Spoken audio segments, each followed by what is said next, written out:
Everyone, it's Emily Fox. Today's video is going to be my yearly mid-year book freakout. I love doing this book tag because I get to kind of figure out how the year has been going and reevaluate, which we're doing with the last questions in a tag, to kind of decide how we can improve the rest of the year, because this year has not been my best year reading-wise, like rating-wise, but I have been really focusing on decluttering my bookshelves, and that has been going really, really well. I just did an unhaul video. If you haven't seen it, I got rid of over 60 books. It's definitely been a journey to try to get my bookshelves to a point where they represent my taste. So it has influenced my reading so far this year, but I did still find favorites. So we're gonna have fun with the questions and then make some plans. Question number 1 is best book you've read so far in 2024. This is why I put a disclaimer. It's been rough, but the best book that I've read this year, I think, is the first book that I finished this year, which it sounds fun when you're starting the year. You're like, oh, this is starting so good. But then afterwards, nothing compares, and that sucks. So it would have to be The Will of the Many. And this is an adult fantasy series. Only the first one is out, be warned. And I went into it a little nervous because I didn't know what to expect. But this made me realize I am fully back to reading fantasy and I'm loving it. I give it like a tentative 5-star because I feel like the first book in a big series, you never know. I feel like the rest of the series can influence your rating. But I love that there's a magical-ish school. I like the magic system. I keep joking around that it's basically a pyramid scheme or like a giant MLM. And it's true. So you get this like epic revenge story that is building up. There's also like a murder mystery that is sent to solve in that school. So I have really enjoyed that. I also like the friendships. The ending was solid. I'm intrigued. A few convenient things happened. That's why I'm like tentative 5-star, but I'm hopeful that the rest of the series will be worth it. So I think this is going to be my #1 book of the year so far. I do hope I find other ones because as fun as it was to start the year like that, afterwards, it's rough. It's rough. Nothing compares. But I've definitely been recommending it a lot, and I do think it is worth the hype that I've been seeing it getting. So question number 2, best sequel you've read so far in 2024. This question called me out, okay? I feel personally attacked because the last 2 years I was doing a challenge where the whole year I had to finish, catch up, or give up on 10 series per year. And it was a challenge for real, and I didn't do it this year, and it shows. To be fair, I did finish and catch up to a couple, so like I'm not as bad as I used to, but I did not have many options for answers. So I'll put some on the screen actually so you can kind of see what's going on. Not great. Some of them I've decided I'm not continuing the series. Some of them, even though I enjoyed it, like the Divine Cities series, I enjoyed them. Murder mystery, again, adult fantasy series, but for some reason I'm not as emotionally invested in them as I would want to. So it leaves me with Octavia E. Butler, which sounds like, well, that's one of your favorite authors. That sounds fine. It doesn't, because this is my least favorite series by her. I'm planning on doing a video rating all of the books that I've read by her soon. I have 2 more books by her left, and after that I can do everything she has ever written-ish. This is going to be the one I warned you not to start with. I've already been warning you not to start with this. A few of you commented you started reading that and could not. Listen, I would have never read anything else by her if I had started with this series. It is so freaking weird. Technically, it is people that have superpowers-ish, but it is so much more than that. It's just, you can't explain it. You literally can't explain it. Also, each book, it's a 4-book series. Each book is like kind of different. They're linked, but like jump in time. So like it's, so yeah, I read book 3 and 4 this year. 3 is the worst in the series, but 4 was good. 4 was good. So we're going to focus on that part, and it's going to be that one. I didn't mention the series. It's the Pattern Master series, which I do have this edition, which I hate showing because that looks so bad, literally so bad. I've been slowly replacing my ugly editions of her books for prettier ones. I don't think these ones are necessarily that much prettier. The old school ones, like when they first were published, almost cooler, but I wish she would have better covers. Like, she deserves it. She deserves the hype. And this, every time I show it on screen, people are like, I get it. Trust me. But yes, the 4th book, which was Pattern Master, which is the name of the series. For some reason, mine is called Seed to Harvest. It's like all 4 books in one. But yeah, it has to be her, which kind of shows I haven't been reading that many great sequels. We're going to fix that, though, second half of the year. We'll come back to that, but that's definitely a huge thing. Okay, 3 and 4. 3 is new releases you haven't read yet, but you want to. I have not been catching up to everything that is new because, again, I've been focusing so much on my shelves. I do still read books from the library, so I've been doing that a little bit, but it's been mostly, you know, you see the jar? For For anyone that doesn't follow, this giant jar contains about 500 books that are unread on my bookcases, or were in the beginning of the year. And the small one contains the ones that I have read or decided to get rid of so far this year during the challenge. I'm obviously reading other ones throughout the year, but yeah. So it's been a big part of my year so far.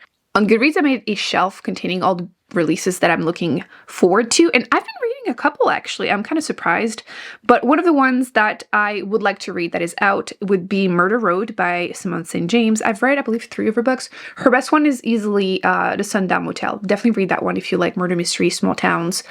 Small towns murder mystery give me like cozy vibes for some reason, and that's definitely a good one. She tends to play with timelines, a little bit of like paranormal. I like her, but this is her best one, so I wanted to try her newest release because why not? And then there is Daughter of Mine by Megan Miranda. Once again, I have a couple of her books. You probably can't tell from this distance, but a couple of her books on here. And for me, she's like a 3.5 star author. Like, it's not necessarily the best books I've ever read, but they're the perfect, again, beach read, cozy fall reads. Again, small town murder mysteries. She does those really well. I personally really liked Missing Person and then her newest release one, but I remember the one prior to that was not good. So like overall, they're pretty solid because you can read them, like I said, at the beach. You know, the ones that like you can actively read them, you're enjoying them, they're fun, but then you can easily put down and do other things. They don't keep you up till 2 in the morning, which that can be fun too, but these are just solid for that. So I want to read her newest release. Also, Ruth Ware has a new book. This is my last shot with her. This is One Perfect Couple. I feel like I've tried quite a few of her books, and like I said, her last shot, but I'm looking forward to that one. It's already out. And I just saw that there is How to Solve Your Own Murder. Is that one good? Is that one worth it? Let me know. I'm looking for more mystery thrillers to read, and that one sounds appealing. So that's for question 3. And then question 4 is about the ones that I'm looking forward to reading in the second half that are going to be coming out in the second half. So obviously I have to mention Stormlight Archive, blah, blah, blah, Brandy Sandy. Of course, I have not caught up yet with the series, but I'm still looking forward to reading it. So we're going to allow it. But also The Life Impossible by Matt Haig. He tends to write books about depressed people. Right? Kinda. But they tend to make you feel good or a lot of emotions. And I've enjoyed most of the books that I've read by him so far. I've read a couple. My favorite is by far The Humans. I recommend that one, or I used to recommend it a lot. I feel like I haven't lately, but definitely worth the read. I want to reread it, and I don't reread books pretty much ever. So yes, I want to read his newest one. It's coming out in August, at the end of August. But the real answer to this question has to be A Witch's Guide to Magical Innkeeping. I read the other book by the same author, which was The Very Secret Society of Irregular Witches, which was a cute, cozy fantasy, I guess you could say. Like, the main character, she's an orphan, and she gets this job. She's a witch. You're supposed to hide that. And she gets a job at this kind of magical school with children, and she goes to live there. It's definitely like found family vibes. There is a romance. I still think the guy is a doo-doo head for one fight that they had. I am her BFF, you know. I read the book and I'm like, you forgave him. I didn't. But even then, I did enjoy the book, and I'm looking forward to trying something else by her. So this one is coming out in September. I do want to add one special mention. Blood Over Brighthaven. I have read that book. It was my #1 best book of last year. I do this giant turn bracket every year out of the 100 and something books that I've read. I tell you #1 one, and I promise you that I will be harassing you the following year, trying to make as many people read it as possible. I did well with the 2022 winner, so we're going to do the same thing with the 2023 winner, Blood Over Brighthaven, adult fantasy standalone. There aren't a lot of those, and this will group you page 1. Fantastic. It was self-published last year, which is when I read it, but it was since picked up by a publisher, and it's coming out again this year. I believe in October, so like, pick it up. This should be your most anticipated release of the year. So good, so good. This will be so popular. I'm telling you right now, a lot of you have been picking it up after I mentioned it, and you also loved it. Please, please, I don't do that often. 1 book a year. And this is the one. This is the one. You have to read it. Question number 5 is biggest disappointment of the year. Listen, we're going to be honest with ourselves. Going through my bookcases, having to pick random books in a giant jar, it makes you realize that some of the books that you've had for 5+ years on your bookcases were probably left behind because deep down you kind of thought maybe you would love them, and they ended up being disappointing. That happens. Some of them were really good though. But turns out I ended up being more disappointed by the ones that were new releases. So one Shout out to everyone in my family has killed someone. I thought I was going to love this murder mystery. The tone was supposed to be funny, and it was for 5 seconds, and then it got really boring real quick. Was so disappointed. It's so popular, and I thought I was going to love it too, and I really didn't. But I think my number one has to be The Last Murder at the End of the World by Stuart Turton. I really enjoyed, really liked The 7.5 Deaths of Evelyn Hardcastle. Love that one. Concept was brilliant. Murder mystery, reliving the same day. Like, it was cool. And then I read his second book. I think it's The Devil in the Dark Water. It was okay. In both cases, the ending was the weakest part. And then I was excited to read the newest one because the premise kind of complicated, but essentially you have these people that are living on this island. They're remnant of humanity. There's this this fog that has been killing people. And if they don't figure out who murdered someone, they will all be enveloped by the fog. The premise was the most interesting part by far, and I didn't think the writing was good, which I was kind of surprised. And I tried to care about the characters at first, and then I lost interest. And when I got to the ending, I was like, oh, okay, that's the answer. Like, I did not care, which I really thought I was going to give this book 5 stars. That hurt. That definitely hurt. While there are other ones that were disappointment, this is easily number one. I really thought I was going to love it, and I didn't. Number 6 is Biggest Surprise. Okay, at least I have found some books that had been on my shelf for a while that I ended up liking. 2 special mentions. First, we have The 13th Tale, which for some reason I cannot find that book to save my life. But if you're looking for a book that like gothic feels, end of summer, fall, maybe during the summer also, but I would recommend this one. You don't want to know too much, except you have this woman who is chosen by this author, renowned author that has written so many books so many times, but has never been honest about her upbringing. She chooses this person, she doesn't know why she's chosen, to go and interview her and write that book. And you know, it's happening in a library. You have this dark family story. So definitely gothic feels, and took me by surprise. I ended up enjoying it a lot more than I thought. But my number one has to be The Goblin Emperor. This is definitely one of the ones that had been on my shelf for 5+ years, and I don't think I would have picked it up anytime soon if it weren't for all these challenges that I've been doing, and this was great. Technically, there are other books in that series, but they're like companion novels, and they were not good. I didn't like the one I read, but this is a standalone. It can be read as a standalone, and it's an adult fantasy. And I liked it because it was kind of a slice of life story, which you don't get that often with fantasy books. You have the main character. E is the son of the second wife of the emperor, and E never really cared for the wife, so E is sent away. When he was a child, he met his father like once, and then something happens. His father and other brothers are killed, and he is sent back to the big city to become the emperor. So you're following him, having no clue what the hell's going on most of the time, and having to figure out all these political intrigues and trying to see who's a friend, who's an ally, an enemy, and he's just struggling through it, and you're just following him. And the character is just really touching, and I enjoyed it so much more than I expected. So this was a 5 star. I don't give 5 stars that often, and this was great, and I keep recommending it. So it's worth it. Number 7 is New Favorite Author, and I feel like it's hard to say that about an author you've read only one book from, right? I feel like there are exceptions. Like, I knew, for example, Octavia Butler after reading Kindred, which is the best way to start.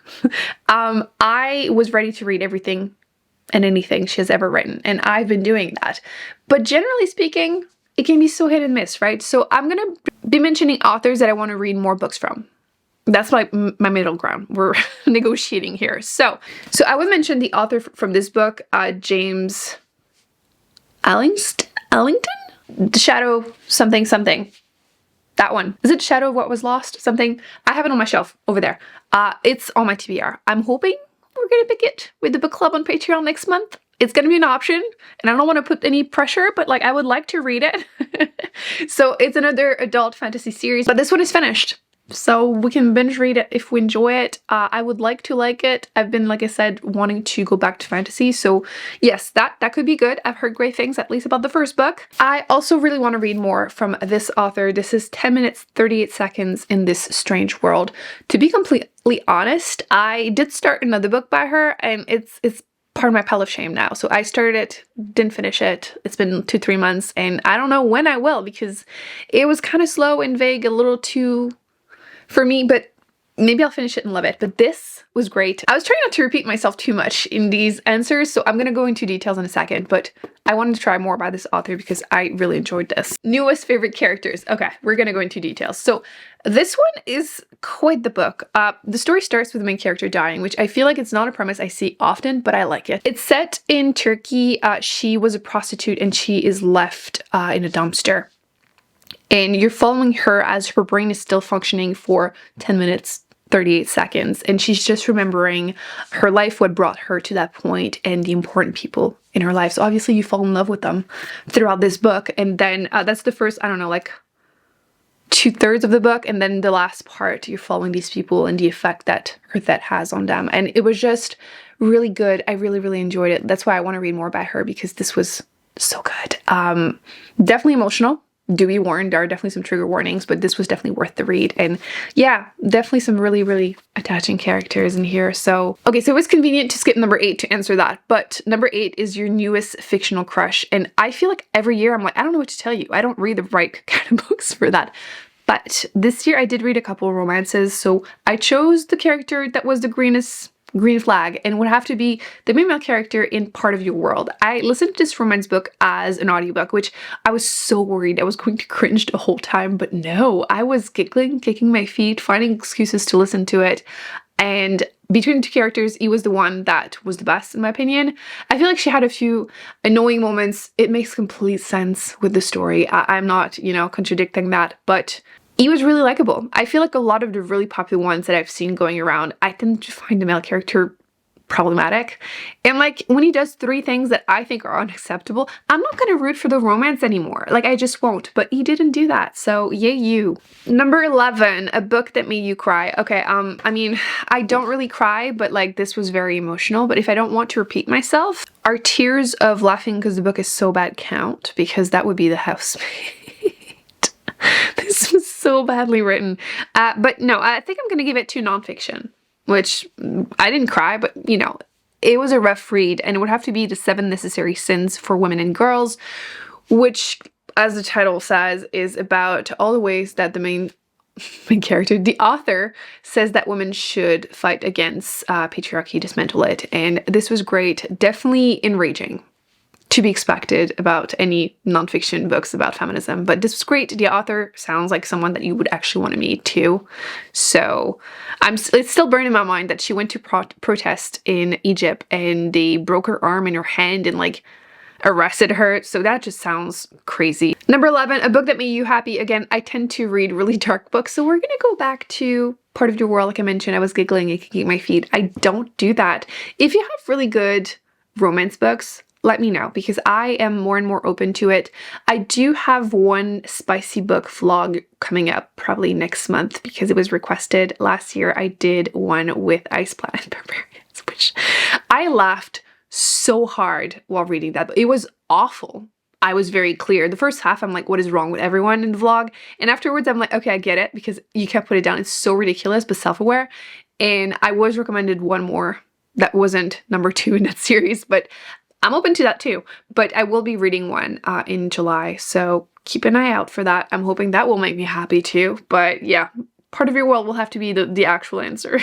Number 12 is most beautiful book you've bought or received this year. I have not been buying books. I've done 1 book haul so far this year and a half. So like I have just not been buying anything because I've been so focused on decluttering, which I'm very happy about. Like no real complaints. I do miss it though, so I think maybe the second half of the year we'll make some changes. I feel like I just really wanted to make a big dent on the decluttering. So the prettiest one would have to be one that I did receive. This was from my Amazon wishlist once again. I think it was Maria. Thank you. I love this book. I've raved. Same author as Blood Over Bright Haven, which gorgeous cover. I will be annoying, okay? I said I would be. But this is also pretty, considering that this is self-published. I think this is good. And yeah, I love that story. I love that story. Best characters arc. I'm always saying that, but it's true because the first half is kind of rough, but then the author will just rip your heart and just... Okay, number 13. What books do you need to read by the end of the year? What book do I not need to? These 500 books. first of all. That challenge terrifies me every time. But like I mentioned earlier, my focus is going to be series because this has to stop, Emily. This wasn't going to be an actual challenge this year, but we're having to make it a challenge. Otherwise, you're never going to get rid of all these series. So this is my #1 book. I just need to read this. This is going to be my 3rd year that I'm reading this series. This is the 4th book in the series, The Story of the Lost Child. The series is the Neapolitan series, and I love it, and I just don't want it to end. Which is like not good. Emily, you can reread it, okay? But like, I just need to make that happen. But I'll put it on the screen because I did a video about series that I need to finish, and this is literally what the rest of my year will be. Decluttering my shelves and then reading all of these series, which are mostly fantasy. And that's a must-have, Emily. I will start a couple more because, listen, I think that starting series that are already on my shelf is fine, but I also need to continue, again, especially if I already own the next book. So my big thing this year, definitely these fantasy series. Decluttering and then just doing my series, and like, I'm really looking forward to, I think what happened with fantasy is because I read a lot of the really popular ones and I got so sick of the same in every single one of them. Like, you go into them because you think you're going to love them, you think you're going to give them 5-star, and then there's just so much misogyny and racism and homophobia. And like, even the recently published ones, it's just so annoying. I got sick of it and I just stopped reading them. Like, a female character can have a complex past. That doesn't mean that she was essayed. Oh, it made me stronger. No, it doesn't do that. Like, shut your mouth. I hate it. And then I have to fight in the comment section, not really on here, but like on Goodreads. Oh, that's just how it used to be. First of all, you say it's medieval inspired. Is it really? Because all I see is horses, no electricity. Like, that's literally the only thing. There's freaking magic and dragons. Like, ugh. I'm so tired of arguing these points with people online. I just block people now. I just don't care. I hate the excuses, because if they really cared about like historically accurate, these men would also be essayed. I don't want to read that either, but I'm just saying, if you really cared, that would be happening too. So that's why I took a break. I was really tired and I felt like I was reading a lot more female authors, specifically for these genre. Same thing with like post-apocalyptic. I did do a whole video reviewing about all the ones that I finally loved after reading the popular ones written by men. I found other ones written by women. They were all like 5-star pretty much. It was so good. And I want to do that with fantasy. I've been doing that more with fantasy. So I finally have the courage to also check out the ones written by men that were already on my shelves. And we're hoping for the best. We're hoping for the best. I know a couple of them are going to be fine because you told me that they would be. And I have a shelf of the ones that will not be fine. And I will be doing a vlog because it was requested, a part 2 of reading books you think I'm going to hate. And I'm going to be reading them until they piss me off. So we did that once. It was, I mean, fun. In the moment, no. Afterwards, yes. I do think it was interesting to watch as a vlog. And we're going to do that again because they need to go. They need to go. So yes, that's basically the big plan for this year. I hope you're as excited as I am. Let me know in the comment section which vlogs you would like me to prioritize and what's on your TBR for the rest of the year. I want to know. And yeah, as always, thumbs up, subscribe. I'll put on the screen some of the videos that I've mentioned. Definitely would recommend checking out the unhaul video, and then I'm going to put the one about the series because I go into more details about why and everything, and you might want to add them to your TBR too so we can pick them up together, have fun, read them, and stop just being in the middle of 50 series. That's it. I will see you in the video. Bye.